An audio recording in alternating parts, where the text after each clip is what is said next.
Alors, dans cette leçon, on va créer notre premier composant. Et pour créer notre premier composant, on va utiliser, bien entendu, le CLI.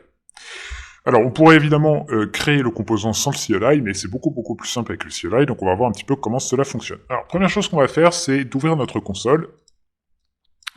Et dans notre console, on va se positionner à l'endroit où on veut créer le composant. Donc, nous, ce qu'on va faire, c'est qu'on va créer le composant dans notre folder app, à peu près ici. Donc, au même niveau que notre app.component. Donc ici, on va aller dans SRC, puis on va aller dans App, comme ceci, et dans App, on va pouvoir créer notre composant. Alors là, vous allez commencer à apprendre les syntaxes de base du CLI.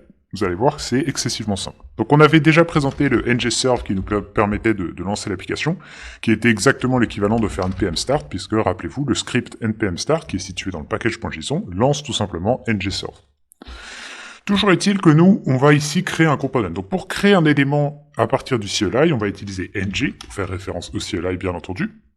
Ensuite, ce qu'on va faire, c'est qu'on va préciser ce qu'on veut faire avec ng. Donc là, nous, on va vouloir generate, on va vouloir créer un élément. Ensuite, on va préciser le type d'élément qu'on veut créer, puisque bien entendu, une application Angular peut être composée d'un certain nombre d'éléments. Pour l'instant, on a vu les composants et les modules, mais on va voir qu'il y a beaucoup de choses par la suite. Il y a les services, les pipes, les directives, plein de choses qu'on va pouvoir créer à partir du CLI et qui font partie de l'ensemble des outils qu'on peut utiliser sur Angular. Toujours est-il qu'ici, on veut créer un component. Donc, on va simplement taper component. Donc, on a ng, référence au CLI, generate, on veut créer un élément, component, on veut créer quel type d'élément on veut créer un composant. Et là, on va pouvoir spécifier un nom qu'on veut donner au composant. Donc nous, on va simplement utiliser nouveau. Donc voilà, donc on a spécifié tous les éléments qui nous permettent de créer notre composant. On va simplement faire entrer. Et là, hop, vous avez vu, il s'est passé un certain nombre d'opérations qui ont été réalisées par le CLI. On voit qu'on a eu une création d'un certain nombre de fichiers. On a créé un fichier nouveau.component.css, un fichier nouveau.component.html, un fichier spec.ts pour les tests unitaires et le fichier ts pour la partie logique. Et on constate également ici qu'on a eu une modification ici de notre fichier app.module. Alors on va revenir dessus un tout petit peu plus tard. Donc pour l'instant, on va réduire cela et on va relancer notre application en faisant npm start. Donc là, on va pouvoir fermer notre terminal pour l'instant, et on va regarder un petit peu à quoi ça ressemble. Donc, comme vous pouvez voir, au moment où on a créé un composant, ici, ce composant a été mis directement dans un dossier. Le dossier comprend simplement le nom du composant qu'on a choisi. Si on regarde plus en détail ce qu'il y a à l'intérieur du dossier, on constate plusieurs choses. On constate qu'on a l'ensemble des fichiers qu'on avait également pour le app component, et cette fois, on l'a avec le nouveau component. Donc, dans ce nouveau component, si on regarde en détail, on constate que c'est très similaire à ce qu'on avait pour le app component. Donc on a encore une fois le décorateur component qui nous permet de créer un component en Angular avec les 3 propriétés qui sont nécessaires à la définition du component, enfin sauf le style URL qu'on n'est pas obligé de spécifier, d'ailleurs on va le supprimer. Et on constate qu'on a quelques éléments nouveaux. Ici on a un constructeur, donc le constructeur, ça c'est pas spécifique à TypeScript, un constructeur même en JavaScript, ça c'est quelque chose qu'on définit lorsqu'on crée une classe et qui va nous permettre de spécifier des propriétés à l'intérieur de notre classe au moment où la classe s'instancie. On a également une fonction ngOnInit qu'on va pas détailler pour l'instant, qu'on verra un petit peu plus tard, et pour la définition de cette fonction ngOnInit, on utilise implementOnInit, et le implementOnInit, ça nous permet de spécifier une interface en particulier qu'on veut utiliser dans notre classe. Donc en gros, je vous explique, si on utilise ici implementOnInit et que je supprime la fonction onInit, vous avez vu, on a une petite vaguelette d'erreur, tout simplement parce que on n'a pas précisé la propriété ngOnInit. Donc c'est un petit peu ce que fait ici le implementOnInit, ça vous force à implémenter la méthode ngOnInit. Donc encore une fois, on reviendra à cette méthode un petit peu plus tard. Pour l'instant, on va rester très simple.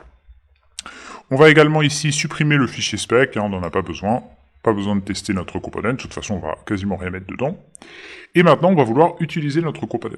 Alors comment est-ce qu'on va pouvoir utiliser le component? On pourrait se dire, on va aller dans notre index.html et en dessous du approot, on pourrait par exemple positionner notre composant. Alors pour positionner un composant, il faut qu'on regarde le nom du selector. Donc ici on voit que dans le selector on a app nouveau. Donc pour utiliser notre composant, on va simplement faire app-nouveau, comme ceci. Donc ça pourrait être une solution, sauf que concrètement cela ne va pas fonctionner. Pourquoi? Parce que dans le index.html, on va avoir un seul composant qui va pouvoir être instanciable, et ce composant, c'est ce qu'on appelle donc le composant root. Pour ça qu'on l'appelle approot. Et rappelez-vous, ce composant, il est un petit peu particulier dans le sens où il est récupéré, il est utilisé dans la propriété bootstrap de notre app module. Donc, en fait, dans le index.html, vous n'aurez jamais autre chose que ce composant. Et vous n'allez jamais utiliser un autre composant. Par contre, ce qu'on va pouvoir faire à partir de notre nouveau composant, c'est l'instancier directement dans notre composant root, dans le template de notre composant root. Donc jusqu'à présent ici, on affichait simplement le title. Et bien là, je vais pouvoir par contre utiliser notre app nouveau, qui est donc notre composant, notre nouveau composant. Alors, à ce stade, qu'est-ce qui va se passer? Donc ici, on va retourner déjà dans notre app.component. Ici, on va remettre le template URL. On va repartir sur une configuration plus classique. Donc là, on va utiliser double quote et on va aller chercher donc app.component.html comme ceci. Et pour les styles, on va également remettre la syntaxe de base avec style URLs. Et on va spécifier ici notre fichier app. On va évidemment pas oublier de spécifier qu'on part du folder courant. Donc le point ici représente le folder courant, là où on se situe. Donc on se situe ici, juste ici. Ensuite, on va aller chercher app.component.css. Ok, je sauvegarde, et là on a notre composant qui est remis normalement, enfin qui est remis avec la syntaxe de base.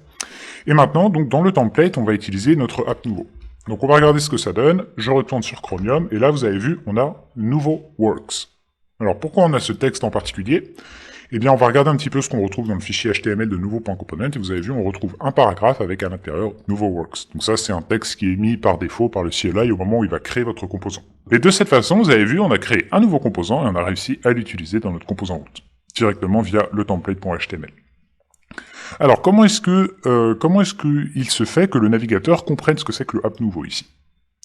En fait, c'est très simple. Rappelez-vous, quand on avait créé notre composant ici, hop, si je remonte un petit peu au-dessus, on a vu qu'on avait modifié ici le app module. Et rappelez-vous, le app module, c'est un petit peu la carte qui va déclarer tous les composants qui vont être utilisés pour ce module. Et là, qu'est-ce qu'on constate? On constate qu'on a une nouvelle ligne avec le import nouveau component, qui correspond donc à au composant qu'on vient de créer. Et vous avez vu, ce nouveau composant, il a été ajouté à la liste des composants qui forment ce module. Et donc à ce stade, puisque ici le app module a été chargé via l'utilisation donc du main.ts, eh bien, tout simplement, on a déclaré le nouveau component, ce qui fait que, à ce stade, on sait ce que c'est, enfin Angular sait ce que c'est que ce nouveau component, puisqu'il fait partie des déclarations de mon app module. Et ce qui fait que quand Angular va parser justement ce template en particulier, eh bien, il va reconnaître le app nouveau ici, et il va directement le remplacer par le component qui est concerné. Donc voilà un petit peu pour la création d'un component, vous avez vu c'est assez simple, avec le CLI c'est très très simple, évidemment on peut le faire également manuellement, créer fichier par fichier, mais le CLI est extrêmement puissant, donc autant l'utiliser.